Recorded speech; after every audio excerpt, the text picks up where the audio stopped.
तो आपने कहानी में देखा कैसे हीना को इंडिया छोड़कर अमेरिका जाना पड़ा जस्ट बिकॉज वो चीटिंग की इसकी वजह से।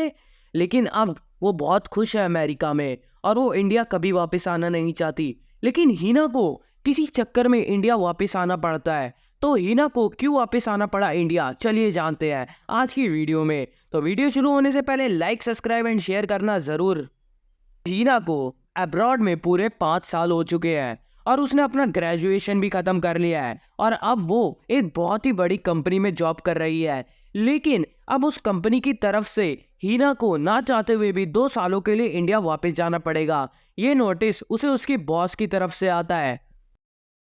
तभी हीना सुबह सुबह अपने बॉस से जाकर मिलती है और कहती है कि आप मुझे इंडिया क्यों भेज रहे हो, मैं वहां नहीं जाना चाहती और यहाँ मेरे कितने प्रोजेक्ट अभी पेंडिंग है, मैं उन्हें छोड़कर कैसे बीच में जा सकती हूँ। तभी उसके बॉस कहते हैं, देखो हम अपनी कंपनी को अमेरिका से आगे ले जाना चाहते हैं, इसलिए हम अपने बेस्ट से बेस्ट एम्प्लॉयर हर कंट्री में भेज रहे हैं और इंडिया के लिए तुम परफेक्ट हो। इनफैक्ट तुम्हारा बचपन भी वहीं बीता है और इंडिया बहुत सी ऐसी चीज है जो सिर्फ एक इंडियन ही सॉल्व कर सकता है और सिर्फ तुम्हें 2 साल ही तो वहाँ रहना है, उसके बाद तुम वापस अमेरिका आ जाना। ये तो बस एक एक्सपेरिमेंट है जो हम करना चाहते हैं बस। सो तुम्हारी टिकट तुम्हें मिल जाएगी और परसों तक तुम इंडिया के लिए निकल जाना, ओके।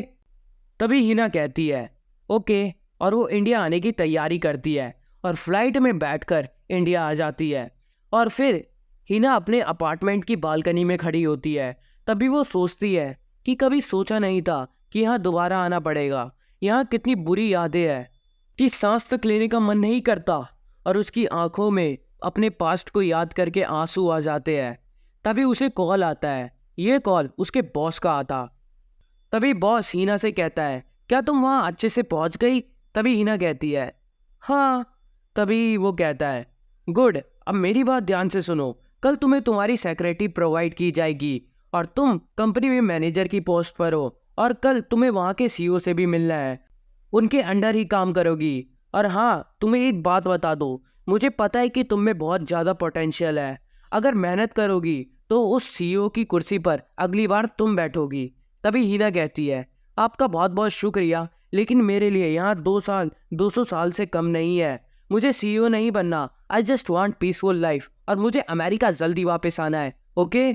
तभी बॉस कहता है जैसी तुम्हारी मर्जी। अब सुबह मॉर्निंग में वो जैसी ऑफिस जाती है वो बॉस के रूम में आ जाती है, आई मीन सीईओ के रूम में। तभी हीना कहती है हेलो बॉस, मैं यहाँ न्यू ज्वाइनिंग हूँ मैनेजर की पोस्ट पर फ्रॉम अमेरिका और आई एम हीना। तभी वो सीईओ उसे देखता है और हीना उसका चेहरा देखकर शॉक हो जाती है, वो बिल्कुल हैरान सी थी। तो कहानी का पार्ट 4 यहीं खत्म होता है। पार्ट 5 के लिए कमेंट करें बाय और लाइक एंड सब्सक्राइब याद से कर देना।